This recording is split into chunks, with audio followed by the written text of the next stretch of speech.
بالنسبه للضغط الاهلاوي. استخلاص جميل، شوف الجماعيه وشوف الروح الجميله وشوف جون انطوي يا ولد على يمين الحارس لوبون.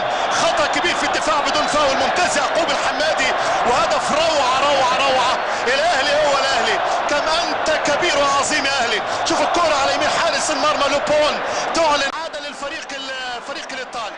اذا روما يتعادل بهدف جميل. بص شوف الاستلام مع مهاره مع تسديد جميله، جول عظيم عظيم. الباصه من الامبراطور من توتي. شوف الاستلام عامل ازاي، واستلم وسط اتنين مدافعين. هل يسأل عنها؟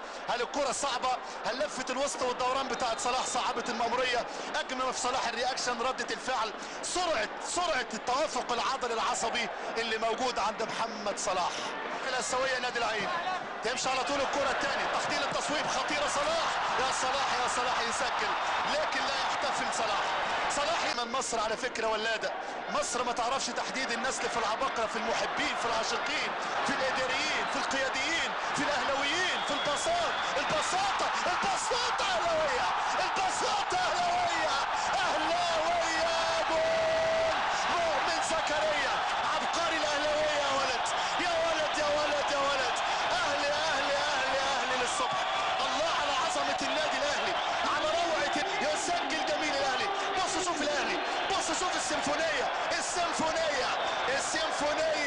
يا حبيبي عليك يا ولد، يا حبيبي عليك. مؤمن إن زكريا خطيرة. ملعب ده وشه حلو على الأهلي، وشه حلو على الأهلي، الثالث للنادي الأهلي. الله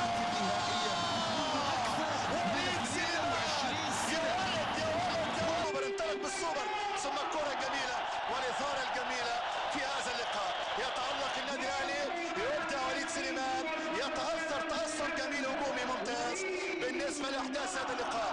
وليد سليمان روعة. الأهلي متعة، في ناس وشها حلو على ناس. ملعب ده وشه حلو جدا على النادي الأهلي. هيكون فيها كم مليون مصري بيشتغلوا. الموضوع كبير والحدوتة كبيرة. انطلاقة خطيرة، وصلوا يا سطار. الهدف التعادل لروما. استلام روعة متعة عبقرية الزمان وعبقرية المكان.